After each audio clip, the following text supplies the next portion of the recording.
नमस्कार मित्रांनो, माझं नाव श्रीधर मीर गारुडे. Hi everybody. केवळ परमेश्वराची कृपा अल्कोहोलिक्स अशा कार्यक्रमाची मदत आत्तापर्यंत दारूच्या घातक बोटापासून दूर आहे. आज 27 नोव्हेंबर 2016 रविवार आहे आणि पिंपरी चिंचवड समूहामध्ये दुसरा वर्धापन दिन आहे. त्यानिमित्त परमेश्वराकडे प्रार्थना, या समूहाच्या सर्व सभासदांना शक्ती आणि बुद्धी द्यावी की या समूहाच्या आसपास जेवढे मद्यपीडित आहेत त्यांच्यापर्यंत हा संदेश जाईल. माझा विषय आहे लिटरेचरचं महत्त्व. सांगण्यापूर्वी मी 2-3 मिनटात माझी स्टोरी सांगायचा प्रयत्न करीन. आधी वयाच्या 18व्या वर्षी पहिल्यांदा भिवंडीला थिएटरमध्ये मित्रांबरोबर दारू प्यालो आणि 29व्या वर्षी डॉक्टर श्रीकांत जोशी, मानसोपचार तज्ज्ञ, माझे वडील आणि भिवंडीचे सुभाष के अशा तिघांच्या प्रयत्नाने मला अल्कोहोलिक्स असा मेसेज मिळाला. मी काही मीटिंगला आलो नाही, कारण माझ्या केस पेपरच्या मागे लिहिलेलं होतं chronic alcoholic advice to alcoholics anonymous, Navbharat शाळा, ब्राह्मणवाडी, मंगळवार शनिवार संध्याकाळी 7:30 वाजता. तो दिवस होता 15 जून 1989. मी अजिबात मीटिंगला आलो नाही. मनातल्या मनात डॉक्टरने शिव्या दिल्या, पण 3 महिने मी विल पॉवरवरती दारू बंद करायचा प्रयत्न केला आणि तो मला जमलं नाही.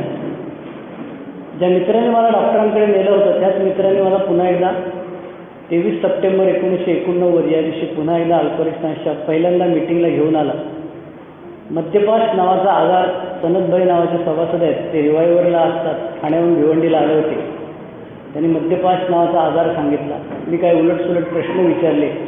त्यांच्या लक्षात आलं होते हा पावली जास्त आहे, त्यामुळे त्यांनी मला पुढच्या मीटिंगला ये, तुझ्या प्रश्नांची उत्तरं देतो सांगितलं आणि त्या प्रश्नांची उत्तर देण्याकरता ते पुन्हा आले. 4-5 मीटिंग केल्या. मद्यपाशाबद्दलची जुजबी माहिती मला मिळालेली होती, पण मी दारुडे आहे की नाही ते अजून ठरवलेलं नव्हतं. मी अजून 20 प्रश्नांच्यापैकी किती होय आहेत नाहीत ते ठरवलेलं नव्हतं नीटचं. त्यामुळे मला परत दारू प्यावी लागली आणि 9 ऑक्टोबर 1989 या दिवशी मी शेवटची दारू प्यालं सध्याच्या सोसायटीमध्ये. 10 ऑक्टोबरला मंगळवारी दसराचा दिवस, शाळा बंद होती. शेजारच्या बिल्डिंगमध्ये एका सभासदाच्या घरात मीटिंग चाललेली होती. तिथं पहिल्यांदा गेलो आणि बेवडा म्हणून एएची मीटिंग ऐकली. आज 27 वर्ष 1 महिना आणि काही दिवस झाले दारूपासून दूर आहे. मागे वळून बघतो तेव्हा जाणवतं की अल्कोहोलिक्स अनॉनिमसमध्ये चमत्कार होतात की नाही मला माहीत नाही. ते लिहिलेलं एमध्ये चमत्कार होत नाही. माझ्या बाबतीत चमत्कार झालेले आहेत. त्यांना योगायोग का म्हणू नये मला माहीत नाही, पण BW12 आश्वासनामध्ये ते म्हणतो की ज्या गोष्टी आम्ही स्वतःसाठी करू शकत नव्हतो त्या परमेश्वर आपल्यासाठी करतोय. त्याला चमत्कार म्हणा, योगायोग म्हणा, फ्लूक म्हणा, काय म्हणाल ते म्हणा, पण तसं माझ्या बाबतीत असंख्य बाबतीत झालेलं आहे. त्यामुळे मी एक चमत्कार आहे असं मी समजतो. सध्या मी जेव्हा अल्कोहोलिक्स अनॉनिमस आलो तेव्हा माझ्या घरात 7 माणसं होती. आई, वडील, आजी आणि 4 भावंड, 2 भाऊ 2 बहिणी, मी मोठा. दारू पिण्यामुळे मी आयुष्यात बराच धुमाकूळ घातला. पहिली 5 वर्ष मी दारूची माहिती करून घेतली. मी ड्रायडे कधी असतो ओळख करून घेतली. पहिले लायसन काढायला लागतं ते शोधून काढलं. त्याच्यानंतर चखना कसा खातात, सीझनप्रमाणे कुठली दारू प्यायची असते, अशा असंख्य गोष्टी मी त्या 5 वर्षात माहीत करून घेतल्या. कारण त्यावेळेला माझ्याकडे पैसे नव्हते आणि 1984 साली जेव्हा मी नोकरीला लागलो तेव्हा मात्र मी ज्या सगळ्या माहितीचा उपयोग करायला घेतला किंवा दुरुपयोग करायला घेतला आणि पुढच्या 6-7 वर्षात माझी जाम धुलाई करून घेतली. मी मुद्दाम करून घेतली म्हणतो, झाली असं नाही म्हणते. माझ्या पार्टनरशिपच्या धंद्यामधनं मला दारू पिण्यामुळे हाकलून देण्यात आलेलं होतं. माझा इन्सल्ट झाला होता, माझी अपमान झाला होता. माझ्या आईवडिलांनी मला हाकलून दिलं होतं घरातून असंख्य वेळा. मी एसटी स्टँडवर झोपलेलो होतो. पॅन्टमध्ये लग्न केलेली होती. जिथे उलटी केली त्याच्याच बाजूला झोपलेलो होतो. 24 तास दारू प्यायलेच असतो होतो. सकाळी दुपारी 12 वाजता मी माझ्या घराच्या गल्लीमध्ये वाकडा तिकडा चालायचो. अशा असंख्य गोष्टी माझ्या पहिल्या पायरीच्या बाबतीत होत असून सुद्धा मी एमध्ये आल्यानंतर झटकन कबूल केलं नाही. पण माझ्या सुदैवाने मला चांगली माणसं मिळाली. स्टिक टू द विनर्स म्हटलेलं होतं ते मला माहीत नाही. माझ्या नशिबाने मला चांगली माणसं मिळाली. एमध्ये येत राहिलं. चमत्कार झालं. मी एमध्ये आलो तेव्हा माझं लग्न झालेलं नव्हतं. अल्कोहोलिक्सच्या मीटिंगमध्ये आलं तेव्हा माझं लग्न झालं. सोसायटीमध्ये लग्न झालेलं आहे माझं. मुलगी झाली. मी धंदा करायचो. मला स्पॉन्सर येतो, तुला अंकलने धंदा करायची बंद कर, नोकरी कर. नोकरी करायला लागलो. 12 वर्ष सोबत असताना 10 वर्ष केलेली नोकरी उद्यापासून येऊ नका असं सांगितलं आणि आयुष्यात मी stood at the end of the road. पुन्हा एकदा मोक्याच्या वळणावर उभा राहिलो. निर्णय घ्यावा लागला. स्पॉन्सरच्या बरोबरीने निर्णय घेतला. पुन्हा शिक्षण घेतलं. LLM झालो, नेट झालो, PhD झालो, नोकरी मिळाली. 42व्या वर्षी पुन्हा नोकरी मिळणं हा एक आश्चर्य आहे. माझ्या बाबतीत ते चमत्कार झालेला आहे. जबाबदारीची पोझिशन मिळाली. प्रिन्सिपल झालो. भिवंडी येऊन मुंबईला राहायला आलो भाड्याच्या जागेमध्ये. बायकोबरोबर भांडण झाली. भाड्याच्या जागेमध्ये राहण्यासाठी पैसे कोणी द्यायचे, तू द्यायचे की मी द्यायचे. मला स्पॉन्सर मला सांगतो, तुझी बायकोची निवड चुकली. तू अशी बुरखा घेणारी आणि अशी वारा घालणारी बायको करायला हवी होती. तू चुकून तुझ्या एवढी शिकलेली, तुझ्या एवढी नोकरी करणारी, पैसे कमवणारी बायको केलेली आहे. तर आता काय तुला परतीचा मार्ग एकच आहे, घटस्फोट घेणे आणि नव्याने अशी बायको शोधणे. मी म्हटलं आता फार उशीर झालेला आहे. वयाच्या 56व्या वर्षी या गोष्टी करणं शक्य नाही. विनोदाचा भाग सोडला तरी माझी मुलगी पुण्यामध्ये शिकते. माझी मुलगी 4th-5वं वर्ष आता आहे. बायको नोकरी करते, मी नोकरी करतो. आई वारली, वडील वारले, भाऊ बहीण आपापल्या ठिकाणी खुश आहेत. एममध्ये मी बागडत असतो. मला 3 महिने सेकंड शिफ्ट असते आणि 3 महिने जनरल शिफ्ट असते. ती सेकंड शिफ्ट असते तेव्हा मी फक्त आठवड्यातून एकच मिटिंग करतो रविवारची. माझ्या होम ग्रुपची एक्स्ट्रा ग्रुप इंजॉय गॅस्कल राजा शिवाजी विद्यालय दादर आणि उरलेले 3 महिने मग मी मात्र एमध्ये बागडत असतो. माझी फिलॉसॉफी अशी आहे की मला दारू पिण्याकरता, दारू का पित होतो तर मला किक मिळत होती आणि ती किक जर मला एमध्ये मिळाली नाही तर मला परत दारू प्याविषयी वाटेल. म्हणून मला एमध्ये किक मिळण्याकरता, आयुष्यात किक मिळण्याकरता मी बरेच प्रयोग केलेले आहेत. माझा एमधला इंटरेस्ट शिकवण्याकरता मी बरेच प्रयोग केलेले आहेत आणि त्या प्रयोगाचा एक भाग म्हणूनच मी लिटरेचरकडे बघायला लागलो. माझा आजचा विषय आहे लिटरेचरचं महत्त्व. बराच मला आत्ताच्या चेअरपर्सननी आणि ज्या सभासदांनी मला सुपारी दिली त्यांनी मला कन्साईज करून दिलेलं आहे. महत्त्व या शब्दाबद्दल जर विचार करायचा झाला तर आपण महत्त्व कशाचं म्हणतो? शिक्षणाचं महत्त्व.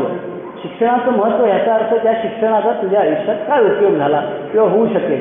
पैशाचं महत्त्व म्हणजे पैसा कसा आहे ते नाही सांगत आपण. पैशाचं महत्त्व माझ्या आयुष्यात काय आहे ते मी सांगतो. त्यामुळे माझ्या आयुष्यामध्ये लिटरेचरचं काय महत्त्व आहे किंवा लिटरेचरने काय रोल प्ले केलेला आहे ते माझा अनुभवाचा सांगायचा प्रयत्न करीन. दुसरा प्रश्न आहे लिटरेचर. लिटरेचर कशाला म्हणायचं? ज्ञानेश्वरांनी लिहिली ती ज्ञानेश्वरी, तुकाराम महाराजांनी लिहिली ती गाथा, रामदास स्वामींनी लिहिलं ते दासबोध. तसं असं अल्पलिक असतं काय पहिल्या 100 लोकांनी लिहिलेलं काय स्पेशल जे काय आहे त्याला लिटरेचर म्हणायचं असं काय आहे का? आणि या विषयावरती जुन्या सभासदांशी बोलल्यानंतर लक्षात आलं की अल्पलिक लिटरेचर म्हणजे GSO अप्रूव्ड लिटरेचर. गोलामध्ये त्रिकोण हा जे काय आपल्या पुस्तकावरती पुढे मागे जो असतो असं जे असतं त्याला GSO अप्रूव्ड लिटरेचर आपण म्हणतो. अल्पलिक लिटरेचर असं आकाशातनं 10 कमांडमेंट्स पडल्या तसं काय आलेलं नाही आहे. ते पहिलं पुस्तक जे लिहिलेलं आहे त्याच्या गॅल्या उपलब्ध आहेत, आज GSOने काढलेल्या आहेत. त्या गॅल्यांमध्ये बघितलं 50 ठिकाणी खाडाफोड केलेली आहे. कारण हे फक्त दारुड्यांचे अनुभव आहेत एवढाच भाग नसून त्याच्यामागे बरीच तपश्चर्या आहे. ते सायकेट्रिस्टनी 3 वेळा चेक केलेलं पुस्तक आहे आणि धर्मगुरूंनी 3 वेळा चेक केलेलं पुस्तक आहे. 100 दारुड्यांनी चेक केलेलं पुस्तक आहे. त्यामुळे त्या GSO अप्रूव्ड लिटरेचरमध्ये फक्त दारुड्यांनी सांगितलेलं दारुड्यांचं लिटरेचर असं नाही आहे. त्याच्यामध्ये varieties of William James religious experiences William James येतो, रोलँडेस येतो, कार्ल येतो, डॉक्टर सिल्कवर्थ येतात. अपेंडिक्समध्ये आणखी 2 सायकॅट्रिस्ट आणि 2 धर्मगुरू आहेत. तर असंख्य बरंच काय काय आलेलं आहे. तर एचं लिटरेचर म्हणजे एने पैदा केलेलं किंवा एने 10 कमांडमेंटसारखं घेतलेलं असं काही नसून आम्हाला आमच्या अनुभवातून दारूपासून दूर राहण्याकरता जे अनुभव आले जे शब्दबद्ध करण्यात आले पहिल्या 100 लोकांच्या याच्यात त्याला अप्रूव्ड लिटरेचर किंवा सगळ्यात सोपं लिटरेचर ज्याला आपण बिग बुक म्हणतो. परवा मला एक पळूस नावाच्या गावाच्या सभासदाचा फोन आला. सातारा जिल्ह्यामध्ये आहे. मी एका गोंधळलेलं गेलो तेव्हा कुठेतरी त्याच्याशी फोनवरती बोललो होतो. तेव्हा माझ्याकडे सगळं आहे पण ते तुमचं बिग बुक काय आहे ते माहीत नाही आम्हाला म्हणाला. तर मी म्हटलं अरे बिग बुक म्हणजे अल्कोहोलिक्स साहेब मला एवढी वर्ष सोबर आहे मला कोणी सांगितलं नाही की बिग बुक म्हणजे अल्कोहोलिक्स अनॉनिमस. त्यामुळे अल्कोहोलिक्स अनॉनिमसमध्ये जेव्हा बिग बुक आपण म्हणतो तेव्हा हे पहिलं पुस्तक आहे जे आपल्या 100 दारुड्यांनी लिहिलं ते GSO अप्रूव्ड लिटरेचर आहे. अप्रूव्ड लिटरेचरमध्ये बऱ्याच गोष्टी आहेत. आताच्या चेअरपर्सनने सांगितलं लिव्हिंग सोबर पुस्तक आहे आणि डेली आपण रोज वाचतो ते पुस्तक आहे. अशी असंख्य पुस्तकं आहेत. अप्रूव्ड लिटरेचरच्या व्यतिरिक्त मीटिंग इन प्रिंट, ग्रेपवाईनमधले आर्टिकल्स, ग्रेपवाईनमधले जर संग्रह केलेले बेस्ट ऑफ ग्रेपवाईन व्हॉल्यूम 1, 2, 3 असे असंख्य प्रयोग आहेत. आत्ता तंत्रज्ञान फार प्रगत झालेलं आहे, त्यामुळे ब्लॉग्स आहेत, वेबसाईट्स आहेत, फॉरवाल्या म्हणणाऱ्या आहेत, अगेन्स्टवाल्या म्हणणाऱ्या आहेत, त्यामुळे सगळं उपलब्ध आहे. अल्कोहोलिक सायन्स आणखी एक महत्त्वाचा प्रश्न उपस्थित होतो, तो म्हणजे मला लिटरेचर वाचायला घेतल्यानंतर झोप येते. एक सगळ्यात मोठा गोची आहे. मी म्हटलं अरे झोप येणे ह्याच्यासारखं सुखाचं जीव नाही आहे. आम्हाला पूर्वी झोप येण्याकरता दारू प्यायला लागायची, गोळ्या खायला लागायची, आणखी कुठली मलमल आवायला लागायची कुठे कुठे. त्याच्यापेक्षा म्हटलं हे झोप येण्यासाठी बिग बुक घेणं काय किती सुखाचं जीव घे ना, रोज झोप ना बिग बुक घेऊन. किंवा त्याच माणसाने मला आणखी काही दिवसांनी येऊन सांगितलं माझा प्रॉब्लेम सुटला, तर आता मला वाचायला लागत नाही, आता मी बिग बुक ऐकतो. कुठल्या तरी ऑल इंडिया रेडिओच्या एका महिलेने एका एच्या मेंबरच्या मदतीने हे पुस्तक अख्खं वाचलेलं आहे, 12x12 आणि बिग बुक. कानाला लावायचं आणि ऐकायचं ते सुद्धा करता येतं. त्यामुळे लिटरेचर वाचायला घेतलं की झोप येते.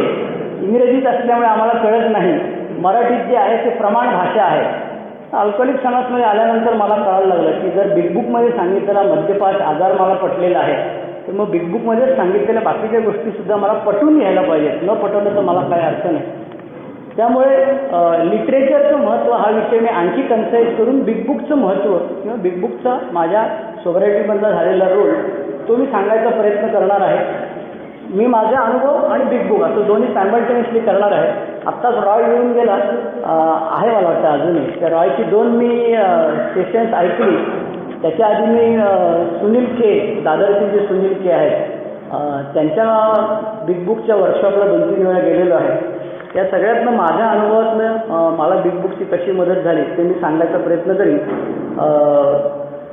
सगळ्यात पहिला अडचण होती एमध्ये आल्यानंतर मला प्रश्न होता की माझी दारू बंद होईल का तुमचं ऐकून. आणि त्याचं उत्तर मला हरिभाऊनी हे पहिल्यांदा पुस्तक दिलं तेव्हा काहीतरी 26 रुपये किंमत होती. त्याच्यामध्ये त्यांनी दुसऱ्या आवृत्तीची प्रस्तावना आहे. मी अधूनमधून याच्यातनं वाचणार आणि अधूनमधून उरलेले माझे अनुभव सांगण्याचा प्रयत्न करणार. पान नंबर 12 आहे दुसऱ्या आवृत्तीची प्रस्तावना. त्याच्यामध्ये बिल डब्ल्यू म्हणतोय किंवा तत्कालीन एडिटर जे कोण असतील ते सांगतात की जे मद्यपी एमध्ये आले आणि ज्यांनी खरोखर एचा कार्यक्रमाचा प्रयत्न केला, कार्यक्रम घेतला असं नाही म्हणत, तो कार्यक्रमाचा प्रयत्न केला, त्यापैकी 50% लोक ताबडतोब मद्यमुक्त राहिले आणि तसेच टिकून राहिले. हेही तो म्हणतो की नुसते मद्यमुक्त राहिले, ते टिकून राहिले. काही वेळा रोग उलटल्यानंतर 25% मद्यमुक्त राहिले आणि उरलेल्या लोकांपैकी जे ए बरोबर राहिले आहेत त्यांच्यात सुधारणा दिसून आली.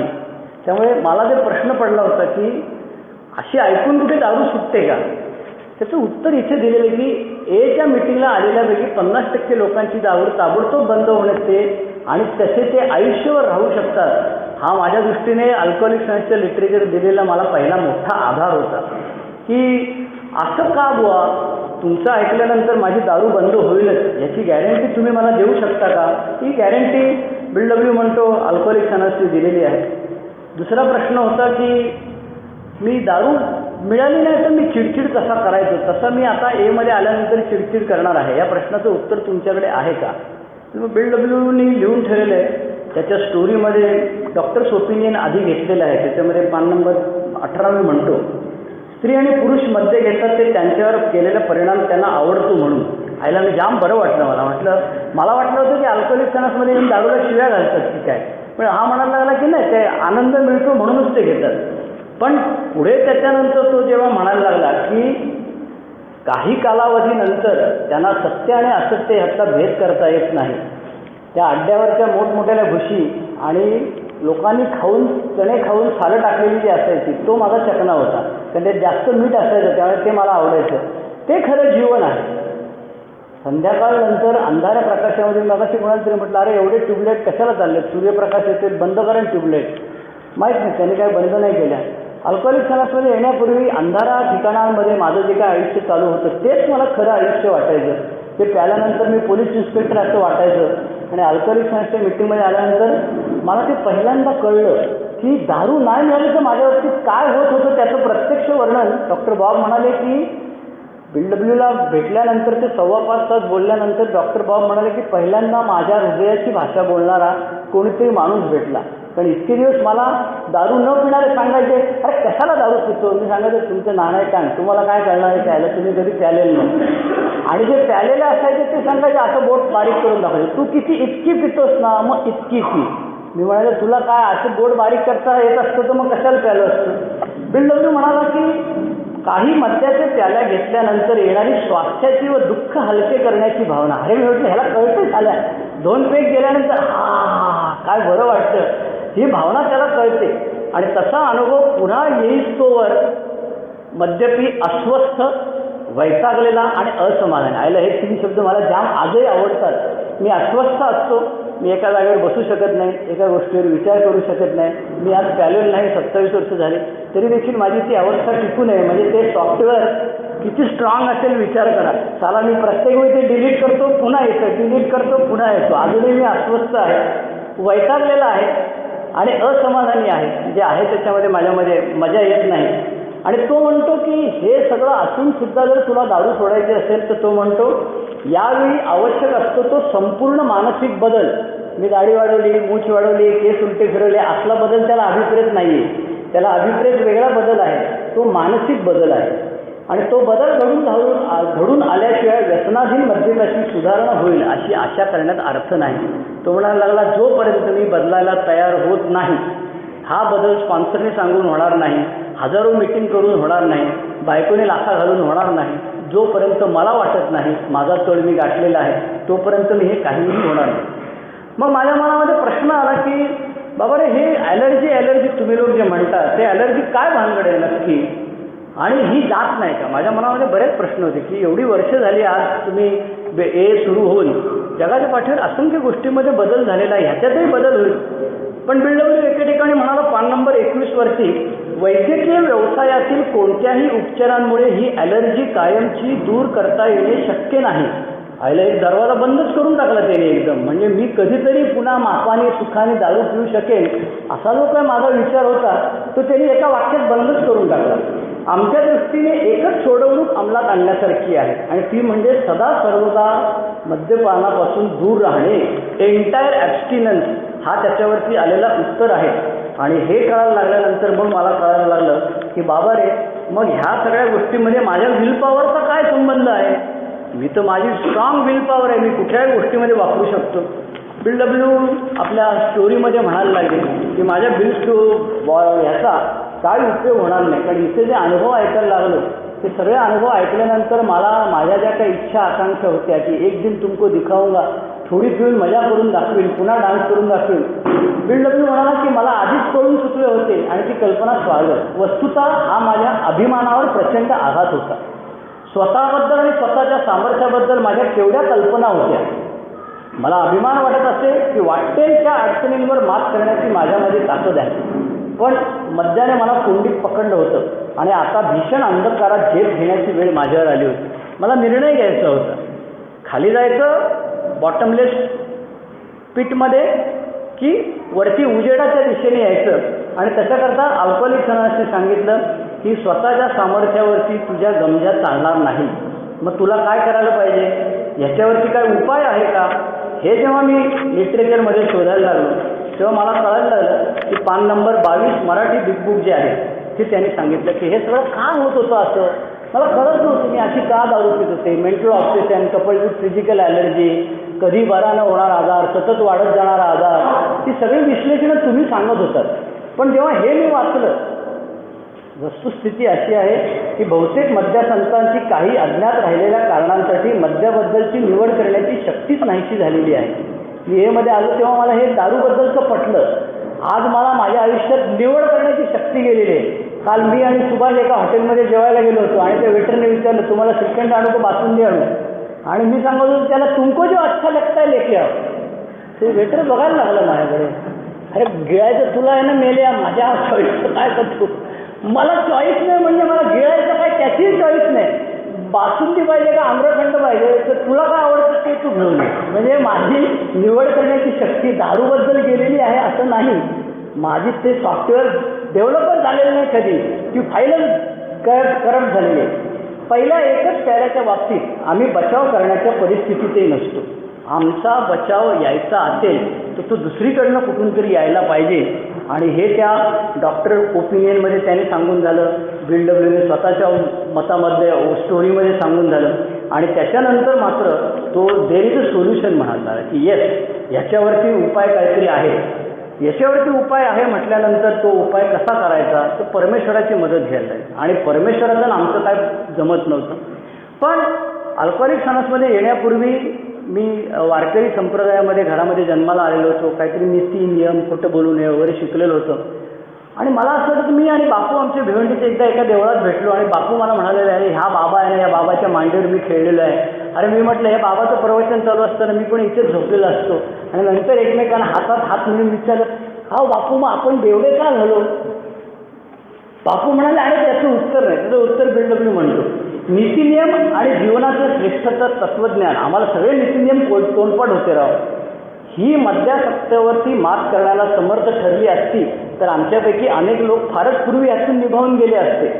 आम्हाला आढळून आले आणि किती प्रयत्न केला तरी असे नीतिनियम आणि तत्वज्ञान, धर्मशास्त्र, रूढी, परंपरा, उपवास, गंडेदोरे यातून माझं काय भलं होणार नव्हतं, कारण ते आम्हाला वाचू शकणार नव्हते असं BLW म्हणायला लागलं. आणि मग यातून जर का बाहेर पडायचं असेल तर तुमचा, मला इथपर्यंत पटलं होतं की मद्यपाश नावाचा आजार, BLW त्याच्या स्टोरीत सांगतो, याला उपाय आहे ह्याच्यावरती सांगतो. कारण हे प्रकरण त्यांनी सगळ्यात पहिल्यांदा लिहिलेलं होतं आणि ते दुसऱ्या एका मासिकाच्या एडिटरला पाठवलेलं होतं, त्यामुळे ते कॉन्सन्ट्रेटेड फॉर्ममध्ये आहे. डॉक्टर्स ओपिनियनमध्ये मला कोणी बेवडा सांगत नसून डॉक्टर सांगतोय, त्याच्यामुळे मला त्याच्यावरती विश्वास ठेवावा लागला.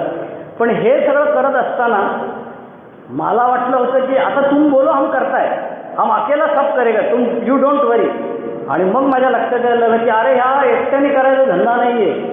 इथे कोणीतरी तुझा पार्श्वभाग आरशात कसा दिसतो हे बघण्याकरता तुझ्या ओरावर बसणारा कोणतरी पाहिजे. आणि असा मला आत्तापर्यंत कोणी नको होता.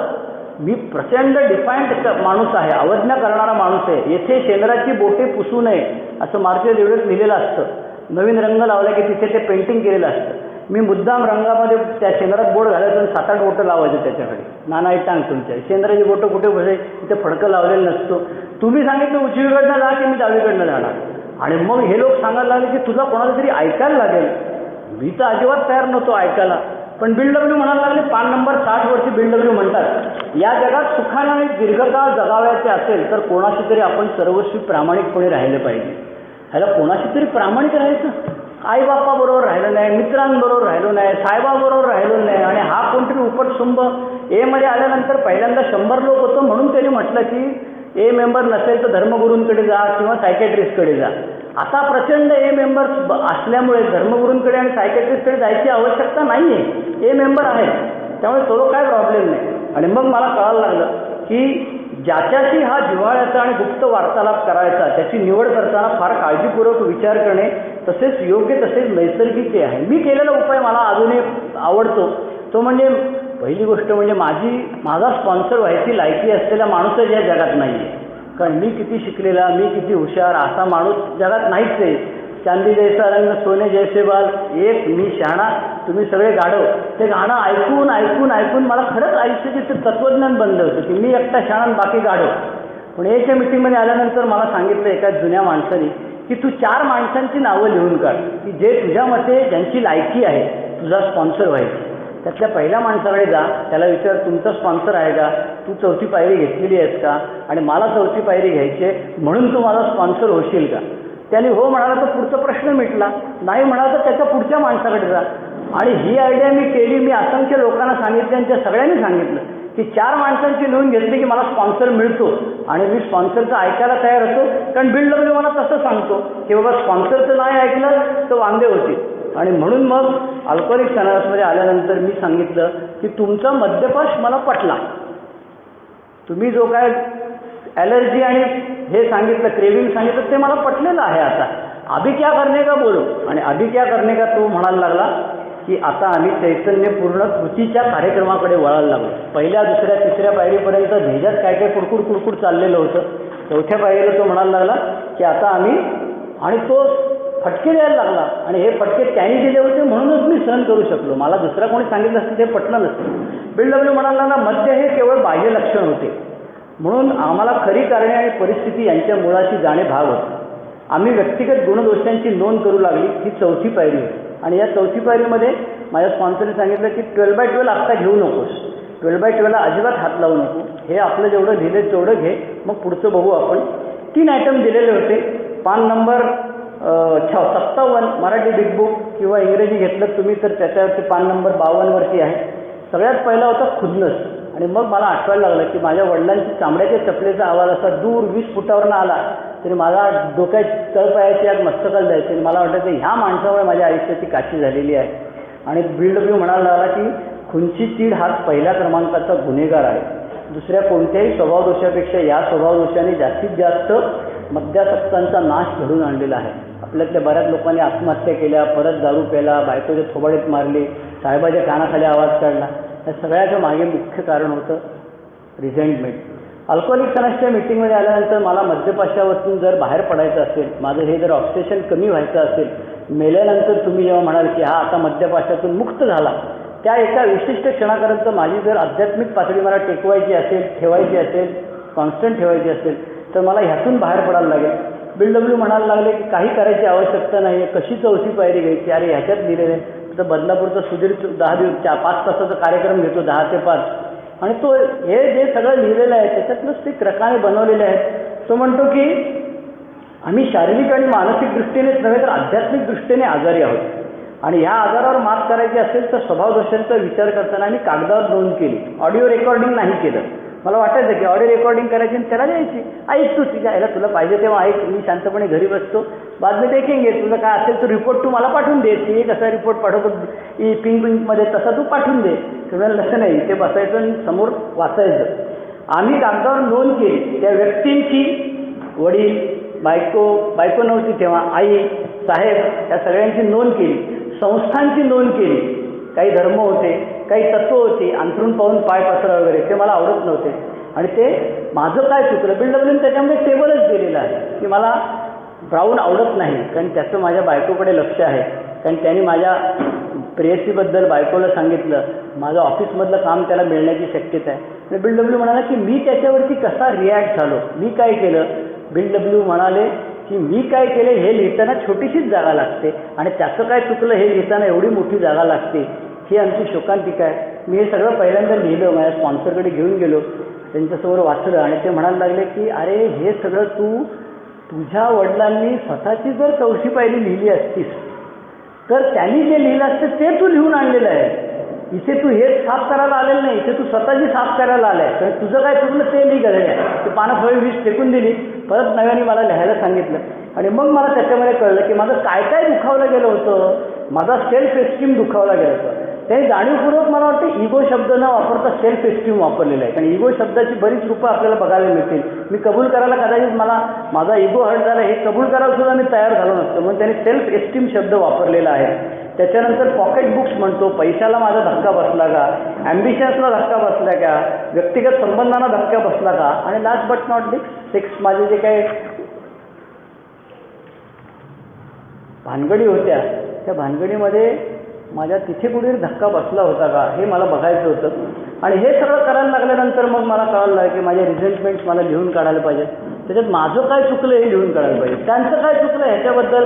एका पुण्याच्या सभासदाची 5वी पायरी माझ्याकडे वाचायला आला होता, तो मी काय त्याला स्पॉन्सर नव्हता. त्यांनी सगळ्यांना ह्याला भाडेकरला मिरचीची धुरी दिली पाहिजे, ह्याला साल्याला मिरचीची धुरी दिली पाहिजे. अरे म्हटलं पुण्यात तर सगळ्या मिरच्या संपल्या दुकानातल्या, तू करतो काय. 150 रिझेंटमेंट आणि 150 रिझेंटमेंटमध्ये प्रत्येकाला ह्याला उलटा टांगून मिरच्याची धुरी दिली पाहिजे. अल्कोहोलिक अनॉनिमसमध्ये त्याचं काय चुकलं हे करण्याकरता नाही, माझी आध्यात्मिक पातळी जर माझा हे जे बिघडलेला सॉफ्टवेअर आहे तो जर दुरुस्त करायचा असेल तर माझ्या रिझेंटमेंटमध्ये माझं काय चुकलं, मी त्या माणसाशी बोलायचं चुकलं. माझे वडील सांगायचे, अरे श्रीधर ये कसा आहे, बस जवळ, तुम्ही हॅक खेचायचं जोरामध्ये. आणि 89 वर्षाचे होऊन वडील मेले तरीसुद्धा मला वडिलांबद्दल कधीही प्रेम वाटलं नाही, गेल्यानंतर रडलो नाही. माझ्या रिझेंटमेंटची हे कमी झाली, तीव्रता कमी झाली, पण त्या मला घालू नाही शकलो मी. पण त्याचा मला पूर्वी जो त्रास होता त्याच्यातनं मी मुक्त झालेलो होतो आज असं मला वाटतं. याच्यानंतर मला भीतीकडे बघायला सांगितलं, माझ्या भीतीच्या कल्पना सगळ्या मी लिहून काढल्या. त्याच्यानंतर माझ्या सेक्सबद्दलच्या कल्पना लिहून काढल्या. पहिल्यांदा मी सांगायचो मला प्रॉब्लेमच नाही, उसमे क्या आहे यार. पण तो म्हणायला लागला की पान नंबर 62 वरती BW म्हणतो, आम्हा सर्वांपुढेच लैंगिक समस्या आहेत, त्या नसत्या तर आम्ही मानव तरी कसले. आणि माझी हवा टाईट झाली, कारण मी माणूस आहे म्हणतो, मी बेवडा आहे म्हणतो, त्यामुळे मी माणूस आहे, तर मला काहीतरी प्रॉब्लेम आहे. पण मला असं वाटायला लागलं की माझ्या जे काय मस्त झंगाटा सगळी होती ते ब्लू फिल्म आणि ब्लू बुक लिहून काढायचं की काय ह्याच्यामध्ये. बिल्डब्ल्यू म्हणाला, गेल्या काही वर्षातील आमच्या वागण्याची आम्ही पाहणी केली. आम्ही स्वार्थी, अप्रामाणिक आणि बेफिकीर असे कोठे वागले होतो? आपण कोणाला दुखावले? त्यात काय मोठं काय प्रॉब्लेम आहे? त्यांचं काय प्रॉब्लेम? मी रात्री जायचो, सकाळी परत यायचो. आई बापाला काय प्रॉब्लेम होता? पैशाची घ्यायची, मोकळा व्हायचो, आम्हाला काय प्रॉब्लेम? कारण नसताना आपण मत्सर, संशय, कडवटपणा निर्माण केला काय? आपण कोठे दोषी होतो? आणि या सगळ्यामध्ये गंमत म्हणजे मला वाटलं, मी कॅज्युअल बघत होतो, नाही किया तो किया, नाही किया तो नाही किया, यार उसने क्या बडी बात आहे. पण त्यांनी फार मोठा धोक्याचा इशारा पुढे देऊन ठेवला होता. तो म्हणतो, आम्हाला खेद झाला नाही. जे काही केलं त्याच्याबद्दल चौथ्या पायरीत लिहिल्यानंतर आम्हाला जर खेद झाला नाही आणि आमची वागणूक दुसऱ्यांना अपायकारक राहिली, म्हणजे आमचं तिकडे जाणं जर चालूच राहिलं, तर आम्ही निश्चितपणे मद्यपान करणार. आईला मी म्हणलं, हे खतरनाक आहे, हे शापच देतोय की हा परत साऱ्या दारू पिशील म्हणून. आणि मग मला कळायला लागलं की हे सगळं झाल्यानंतर मला जर का ह्याच्यातून मुक्त व्हायचं असेल तर बिल्डब्ल्यू म्हणतो त्याप्रमाणे मला स्पॉन्सरकडे हे सगळं वाचून दाखवायला पाहिजे. वाचून दाखवल्यानंतर काय होईल त्याचं त्यांनी वर्णन केलेलं आहे. तो छान, फ्रुट्स ऑफ स्टेप 5 पान नंबर 68. एकदा काहीही दडून न ठेवता आपण हे पाऊल टाकले की आपल्या आनंदाला पारावार राहत नाही. विश्वनाथ गुरुजी त्याचं वर्णन करायचं की एखाद्या माणसाला फाशी देणार आहे उद्या सकाळी आणि आदल्या दिवशी त्याला रात्री सांगितलं की तुझी फाशी माफ झालेली आहे, त्याला जसा आनंदाचा पारावार राहणार नाही तसंच तुमच्या बाबतीत होईल. आपण उघड्या डोळ्यांनी जगाकडे पाहू शकतो. मगाशी सुरेंद्र म्हणाला, माझी चौथी पायरी पडलेली आहे, कुणाला पाहिजे त्याला व्हॉट्सअपवर टाका. माझी चौथी पायरी मी एखादा नंतर वाचायला दाखवली, दिली होती, त्याने 2 तासांनी परत दिली. ह्या पुचाट्या म्हणाला, म्हणजे एक आवाज काढील म्हटलं पुचाट्या म्हणाला. तो म्हणाला, पुचाट का म्हणतो ते ऐकून घे, कारण हे पूर्वी तू कुठेच शेअर केलेलं नव्हतं, फक्त त्या स्पॉन्सरकडे आयुष्यात पहिल्यांदा शेअर केलं. याच्यानंतर तुला जी ताकद मिळते त्याच्यामुळे तू एच्या असंख्य शेअरिंगमध्ये हे सांगितलेलं आहे. मला परवा दीपक डोंबिवलीचं म्हणाला, अरे तुझी वेगवेगळ्या विषयावरती 100 रेकॉर्डिंग माझ्याकडे आहेत म्हणाले, तुला मी काय ते CD नाहीत किंवा आणखी काहीतरी बनवून देतो म्हणाला, DVD बनवून देतो म्हणाला. मग मला लक्षात आलं की माझ्याकडे 200 पानाच्या 5 वह्या आहेत आणि वेगवेगळ्या विषयांवर मी चिंतन करून, शेअर करून, ओल्ड टायमरशी बोलून स्वतःचे अनुभव शोधून काढलेले आहेत. त्याच्यामुळे माझ्या लक्षात यायला लागलं की 5व्या पायरीचा फायदा असा आहे की जे केलं त्याची भीती वाटत नाही आता. त्याच्याने तुम्हाला जर उपयोग होणार असेल तर मी सांगू शकतो, आपण उघड्या डोळ्याने जगाकडे पाहू शकतो. शांततेचाच आणि समाधानात एकांताचा आस्वाद. मी एकटा बसायला भीती वाटायची मला, भीतीची भावना निघून गेली, देवाच्या जवळ पोचलो, आध्यात्मिक स्रष्टा निर्माण झाले आणि सगळ्यात महत्त्वाचं म्हणजे दारूचा प्रश्न मिटला आहे अशी वारंवार आपल्यामध्ये प्रभावीपणे उत्तंबून राहील. हे 5व्या पायरीचं फ्रुट्स होते. 5व्या पायरीनंतर मग मला मोठा प्रश्न होता, तो म्हणजे आता ह्याच्यामध्ये ॲमेंट्स तर करायला लागतील. तो म्हणाला, ॲमेंट्सची यादी जी होती ती माझी 4थ्या पायरीत तयार होती. मी माझ्या दुकानामध्ये, धंद्यामध्ये, पार्टनरशिपमध्ये पैसे घातलेले होते, ते पैसे मला परत करायचे होते. सुदैवाने माझ्याबरोबर सुभाष कानिटकर, स्वर्गीय सुभाष कानिटकर आणि स्वर्गीय विश्वनाथ पटवर्धन, माझे इनिशियल स्पॉन्सर आणि को स्पॉन्सर, माझ्याबरोबर त्याच्याकडे आले. मला दम दिला होता. असं नाही बोललास तर याद राख, एच्या मिटिंगमध्ये पोपटा फारका बोलतोस, तिथे नाही बोललास तर फटके देऊ, लक्षात ठेव. आणि खरंच मी जेव्हा त्या माझ्या पार्टनरला जेव्हा सांगितलं की मी पैसे घातलेले आहेत, असा तो आणि त्याची आई असे तोंडावर हात ठेवून बघायला लागले आणि सगळं ऐकून झालं. म्हणून अरे तू एवढा चोरटा आहेस असं मला माहीत असतं की तुला पार्टनर म्हणून मी घेतला नव्हता. ते काय ज्या थोबाडीत दिल्या त्या शब्दांच्या त्या मी ऐकून घेतल्या. पण त्यातून एक फायदा मला झाला की त्या दिवसापासून मला ठाणा ईस्टला जायची जी भीती वाटायची ती माझी भीती कमी झाली. कारण तो म्हणायला लागला की 8व्या 9व्या पायरीमध्ये ज्यांच्यावर अन्याय केला आहे त्यांची नुकसान भरपाई करणाऱ्या तयारी. सॉरी म्हणायचं, नुसतं सॉरी म्हटलं नाही. आपला डोंबिवलीचा शरद ते आहे, तो छान सांगतो. म्हणतो मी सासऱ्याच्या पायाशी बसलो आणि मी सॉरी म्हटलं आणि सासरा पण रडायला लागला, मी पण रडायला लागलो. अल्कोहोलिक सणासमध्ये सगळ्या प्रत्येक वेळेला असंच होईल असं तो दावत म्हणत नाही आहे. तो म्हणतो की त्याच्यामुळे एक गोष्ट महत्त्वाची झाली, ती म्हणजे स्वतःच्या इच्छेनुसार जीवन जगण्याचा प्रयत्न केल्यामुळे आणि एकट्यानेच सारे नाटक पार पाडण्याचा प्रयत्न केला. जो घोळ झाला होता, कारण त्या जगात पुन्हा जायचं होतं ना मला. गल्ल्या मी एमध्ये आल्यानंतर सुरुवातीला गल्ल्या बदलल्या, पैसेवाला आहे, हे आहे, ते आहे. एमध्ये आल्यानंतर त्यांनी सांगितलं मला की तू सोसायटी घेऊन तिथे इग्लूसारखं घर बांधून बर्फात राहायचं नाही, याच समाजात राहायचं. आणि या समाजात जर राहायचं असेल तर तुला या लोकांच्या ॲमेंट्स करायला लागतील. आई वडिलांच्या समोर बसून आय एम सॉरी म्हटलं. माझ्या डोळ्यात अश्रू नव्हते, पाणी नव्हतं, काही नव्हतं. पण अनिलजी म्हणाले बस आणि आईसमोर बोल. बोलल्यानंतर माझ्या लक्षात यायला लागलं की काहीतरी बदल झालेला आहे. त्यांना असं वाटायला लागलं की हा सुधारला की नाही ते माहीत नाही, पण हा निदान योग्य मार्गावर तरी आहे हे त्यांच्या लक्षात यायला लागलं. आणि मग ते म्हणाला, BW म्हणतो की आम्हाला ज्यांच्याबद्दल तिटकारा होता, रिजेंटमेंटमध्ये वडील, आई, बहीण हे सगळे जे नावं होती, ज्यांच्याबद्दल तिटकारा होता त्यांच्यासमोर दाती तृण धरून आम्ही जायची तयारी ठेवली पाहिजे. मित्रापेक्षा शत्रूकडे जाणे अधिक कठीण आहे, पण आमच्या दृष्टीने ते अधिक फायद्याचे ठरले. आम्ही ज्याच्याकडे जाऊ ते सहाय्यभूत होण्याच्या आणि क्षमा करण्याच्या प्रवृत्तीने त्यावेळी पूर्वीच्या त्यांच्याबद्दलच्या विरोधी भावनांबद्दल कबुली देऊन आम्ही त्यांच्याकडे खेद व्यक्त करू. माझा एक मित्र होता शंकर नावाचा, तो MBBS झाला, MD झाला, ॲनेस्थेशियन. तो ॲनेस्थेशियन झाल्यानंतर तो गाडी रस्त्याच्या कडेला त्या बाजूला लावायचा, साईडला गाडी घ्यायचा, रस्ता क्रॉस करून माझ्याकडे यायचा आणि मी कमरेवर हात ठेवून असा टॅन टॅन टॅन टॅन त्याकडे बघत राहायचो, पैसा आया आपले पास म्हणून.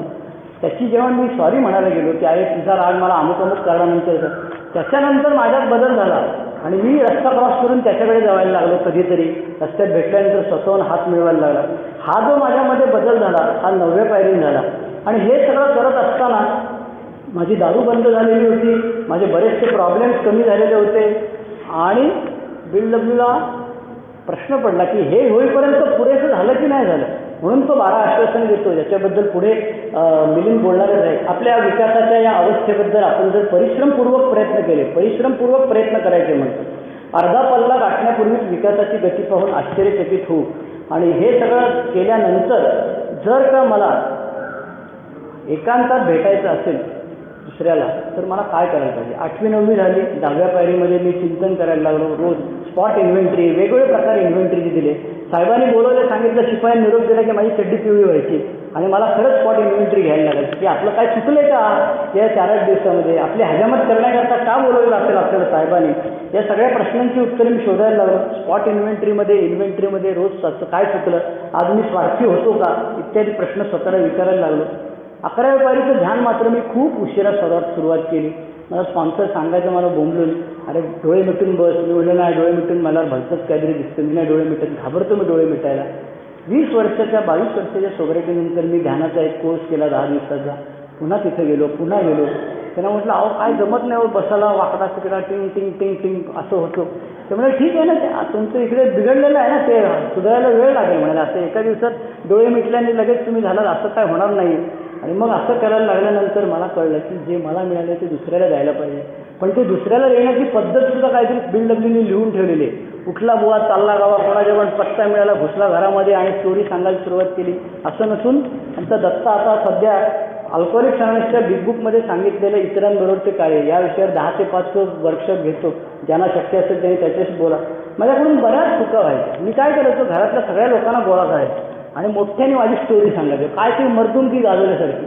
आणि नंतर मला एकदा माझ्या स्पॉन्सर झालेल्या गाढवा ते पुस्तक बघ ना त्याच्यात पान नंबर 83वर भेटल्यानंतर तो म्हणाला की तिथे लिहिलं शक्यतोवर त्याला एकांतातच भेटा.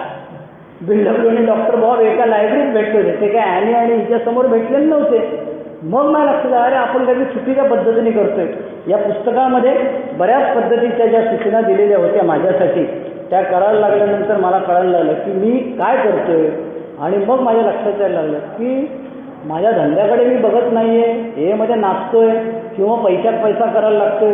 BW म्हणायला लागला की पान नंबर 89 जे लोक मद्यावर विजय मिळण्यापूर्वीच पैसा आणि आसरा यांच्यासाठी आक्रोश करतात ते चुकीच्या मार्गावर आहेत असे समजावे. मगाशीच मला वाटतं रवीने प्रश्न विचारला, ते मिटिंग करण्याचं मला व्यसन लागलेलं आहे. मी म्हटलं अरे दारूचं व्यसन असण्यापेक्षा, बाईचं व्यसन असण्यापेक्षा, पैशाचं व्यसन असण्यापेक्षा मिटिंगच्या व्यसनाने काय नुकसान होणार आहे राजा, कधीतरी सद्बुद्धी येईल ना. आणि BW तेच म्हणतो की नुसता पैसा आणि आसरा यांच्यासाठी मी आक्रोश करायला लागलो तर मी चुकीच्या मार्गावर आहे. कौटुंबिक प्रश्नांबद्दल BWने त्यानंतरचे कुटुंब ह्याच्यावरती दिलेलं आहे की त्याच्या बरोबरच्या माणसाच्या भानगडीत तुम्ही काय पडायला जाऊ नका. त्याचप्रमाणे तो पान मी पुढे जातोय, वेळ कमी आहे. मिलिंद माझ्याकडे बघतोय, गाडी सांगितलेली आहे 5:45ची लोकल आहे, इंदोर एक्सप्रेस आहे चिंचवडवरून, ते सगळ्यांना माहिती आहे. त्यामुळे पान नंबर 108 वरती BW म्हणतो की आम्ही बायकोबरोबर भांडणं होणार नाही असं BW म्हणतच नाही आहे. फॅमिली आफ्टरवरती शेअरिंग करणारे बायकोचे पाय टेकतो, वरच्या बाजूला हात जातच नाही असं शेअर करतात. परमेश्वर त्यांचं भलं बरोबर त्याच्या आयला, माझं असं होत नाही, काय प्रॉब्लेम नाही. तो म्हणतो नाही होत तर काय प्रॉब्लेम नाही, नैसर्गिक प्रवृत्ती आहे. पण तो म्हणायला लागला की पती आणि पत्नी या दोघांनाही कळून येईल की किरकोळ प्रश्नांपेक्षा गंभीर प्रश्नांची विल्हेवाट तुम्हाला अधिक सुलभपणे लावता येईल. मोठा प्रॉब्लेम आल्यानंतर दोघं जण मिळून उभं राहू शकतो. विचार आणि कृती करण्याचे मार्ग वर्षानुवर्षे ते आमचे ठरलेले आहेत. सुदैवाने माझं लग्न सोबराटीत झालेलं असल्याने माझी बायको माझ्याकडे डोक्याने फोडलेली नाही आहे. ती सेनपणे विचार करू शकते. ती ॲलॉनॉनमध्ये जाते, तिला पाहिजे तेव्हा विचार करता येतो, हवं त्या. आणि आता तिच्या जोडीला आणखी एक शपूट मिळालेलं आहे, तिला ब्रह्मास्त्र मिळालं, ते म्हणजे मुलगी येते. बायकोचं ऐकत नाही, म्हटलं हो गप्प बसा, या आपल्या घाणेरड्या दाढ्या वाढवायच्या असतील ना तर पुण्याला माझ्या कॅम्पसमध्ये यायचं नाही असं तिने सांगितलं.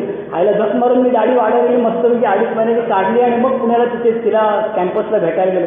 कारण तिने हे तुम्ही आल्यानंतर माझ्या बॉसकडे जाणार, माझ्या टीचर्सकडे जाणार, हे असे भंगड दाढी वाढून माझ्याकडे यायचं नाही अजिबात. बायकोने जे बोंबलून सांगितलं, माझ्या आत्या 80 वर्षे, तिने सांगितलं हा मेला झोपला ना तर गपचूप याची दाढी का कापून टाकतो. म्हणजे मी बघते उचल तर सांग आत्या रात्री आली होती आणि कापून गेली म्हणून. मला कळत नव्हतं. विचार आणि कृती करण्याचे मार्ग वर्षानुवर्ष सवयीने ठरलेले आहेत. सहनशीलता, सहिष्णुता, समजूतदारपणा, प्रेम हे तुमचे मार्गदर्शक असले पाहिजे. बायकोशी गळ्यात गळा घालतो, रोज खांद्यात टाकतो म्हणजे त्यानंतरचे कुटुंब असा काय बिल्डब्ल्यूचा दावा नाही आहे. त्यामुळे बिल्डब्ल्यू म्हणतो की तुमचं तुम्हाला कळतं ना, सगळं व्यवस्थित चाललंय ना, आर्थिक, लैंगिक, सामाजिक बरं चाललंय ना, मग त्याच्याकरता मुद्दाम शेअर करायची गरज नाही. आमचं बरं चाललंय किंवा आमचं वाईट चाललेलं आहे. तुम्हाला कोणी विचारत असेल तेव्हाच सांगा. मुद्दाम सतवून खाजून सांगायची काही गरज नाही आहे, आमचं व्यवस्थित चाललेलं आहे. कारण बिल्डब्ल्यू म्हणतो की हे सगळं चालू असताना तुम्हाला कधीतरी, मी जबाबदारीच्या ठिकाणी होतो, एक दारुड्या माझ्यासमोर आला माझ्या ऑफिसमधला आणि त्याने माझ्यासमोर सगळे टेबलवरती कागद जेवढे होते तेवढे फाडले आणि असे तुकडे करून उडवले आणि सगळेजण धावत आले. म्हणाले शाळेत जाऊ द्या, ते त्यांना काय माहिती द्यायला, मी पण हेच धंदे केलेले आहेत म्हणून. त्यामुळे ते घाबरून गेले. पण अल्पलेखनाच्या मिटिंगमध्ये येत असल्यामुळे मला कळायला लागलं की मी काय करायला पाहिजे. मला पहिल्यांदा मोह झाला होता की लगेच त्याला सांगा अरे मी पण हे मेंबर आहे, मी पण असे कागद फाडलेले आहेत. मी सतीशला सतीशमध्ये असले धंदे नसतात करायचे. त्याचा पत्ता काढला. तो लोणावळ्याला कुठेतरी राहत होता, त्याच्या घरी त्याच्या हे मेंबर वगैरे गेले आणि मग माझ्या लक्षात आलं की त्याला कामावरनं कमी करायचं किंवा नाही करायचं हे सगळं जेव्हा बघायला लागेल त्यावेळेला तुला हळूहळू कळायला लागेल. त्याच्यानंतर अल्कोहोलिक चॅनल्समध्ये आल्यानंतर माझ्या लक्षात आलं की माझे हेल्थ जे प्रॉब्लेम्स आहेत ते प्रॉब्लेम सुटणार नाहीत आणि म्हणून तो आरोग्याबद्दल पान नंबर 122 म्हणायला लागला. मद्याने जाळून टाकलेले शरीर एका रात्रीत कधीच सुधारू शकत नाही. पहिली गोष्ट म्हणजे जाळलेलं हेच मला मान्य नव्हतं. मी भाका सिगरेट प्यायचे. 20 वर्ष दारू सिगरेट बंद केल्यानंतर मला दम्याचा अटॅक आला म्हणून गेलो. डॉक्टरने विचारलं तुम्ही सिगरेट पित होतात का, पिता का? म्हटलं नाही पित. कधीच प्यालेलं नाही. म्हटलं नाही प्यालो ना, 20 वर्ष 25 वर्ष झाले माझे. ते म्हणजे हे त्याचे परिणाम आहेत. म्हणजे अरे आता कसे परिणाम, मी योगाचा क्लास केला. तेव्हा तुम्ही जवान होतात तेव्हा तुमची कपॅसिटी 10%नीच कमी झाली होती, तेव्हा तुम्हाला प्रॉब्लेम नाही आला. आता तुमचं वय 56 आहात, त्यामुळे तुमची कपॅसिटी आता 30%नी कमी झालेली आहे. तेव्हा जे सिगरेट प्यालेत त्याच्यामुळे. तर माझी पान, सिगरेट, तंबाखू सगळं हळूहळू मला एक एक करून बंद करायला लागलं. आमचे वाकडे तिकडे झालेले विचार आणि निराश मनस्थिती क्षणार्धात नाहीशी होत नाही. सेल्फ पिटीमध्ये गेलो की त्यातनं बाहेर पडायला वेळ लागतो. रिझेंटमेंटमध्ये आलो की ह्याच्या अंगावर गाडी घालीन, ट्रक घालीन असा विचार करायला लागतो. बिल्डब्ल्यू म्हणतो अतिरेकी मद्यपान करणारे आम्ही मानसिक आरोग्याचे चमत्कारच आहे. नव्याने बघतो तेव्हा तो सांगतो की मला असंख्य मानसिक आजार असलेले लोक आजूबाजूला दिसतात. पण हे सगळं जरी असलं तरी अल्कोहोलिक चॅनल्सचं बिग बुक मला वारंवार सांगत असतं की आता तुझे सगळे प्रश्न सुटले आणि तू एकदम शहनशाह झालेला आहे असं अजिबात नाही आहे. कारण बिल्डब्ल्यू म्हणतो तू काय देऊ शकतोस, जे तुझ्याकडे आहे तेच देऊ शकतोस. आणि म्हणून बिल्डब्ल्यू म्हणावं लागले पान नंबर 151 तुमचे स्वतःचे घर व्यवस्थित असेल तरच तुम्हाला उत्तरे मिळतील. जे तुमच्यापाशी नाही ते तुम्ही दुसऱ्याला देऊ शकणार नाही. आणि असं वाटायला लागलं की हेच सगळं खरं आहे, बाकी सगळी दुनिया झूट. त्याच्याही वरती त्यांनी उत्तर दिलं. तो म्हणतो आमचे पुस्तक फक्त सूचकच राहील, आम्हाला फारच थोडे माहीत आहे. परमेश्वराला तुम्हाला आणि आम्हाला सतत माहीत देत राहील. तुमच्या सकाळच्या चिंतनात प्रार्थना करताना विचारा की प्रत्येक व्याधिग्रस्त इष्णासाठी मी काय करू शकतो आणि तोवर परमेश्वर तुमचे भलं करो आणि तुमच्यावर वरद हस्त ठेव. विषय होता लिटरेचरचे महत्त्व. मी सांगितलं बिग बुकचं माझ्या आयुष्यातलं महत्त्व. माझ्या प्रवासामध्ये बिग बुक कुठे कुठे काय काय सांगत गेलं आणि जे मला पटलं ते मी सांगायचा प्रयत्न केला. अनुभव पसंत करायची या समूहाने संधी दिली त्याबद्दल आभारी. धन्यवाद.